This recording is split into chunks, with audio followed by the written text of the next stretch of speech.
మరి విశాఖపట్నంలో కనక మహాలక్ష్మి అమ్మవారు ఒక చెయ్యి తెగిపోయి ఉంటుంది అమ్మవారికి. మరి ఆవిడ ఎంత అనుగ్రహమూర్తి! అసలు ఈ మార్గశీర్ష మాసంలో విశాఖపట్నంలో కనక మహాలక్ష్మి అమ్మవారి యొక్క దేవస్థానం ఇసకేస్తే రాలదు, అంతటి అనుగ్రహప్రదాయిని. ఆ తల్లి పాదముల దగ్గరికి వెళ్ళి నమస్కరించాలి తప్ప ఆవిడ అనుగ్రహించలేనటువంటి విషయం లేదు.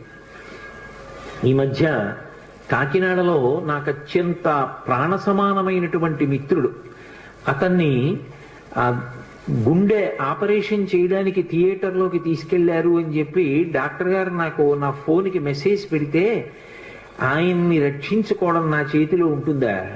ఆ పరదేవత రక్షించాలి. పసుపు నీళ్లతో కనక మహాలక్ష్మి అమ్మవారికి అభిషేకం చేశా సమయంలో. తిరిగి వచ్చాను, శుభవార్త విన్నాను. ఆ తల్లి గొప్ప అనుగ్రహప్రదాయిని. ఆ తల్లి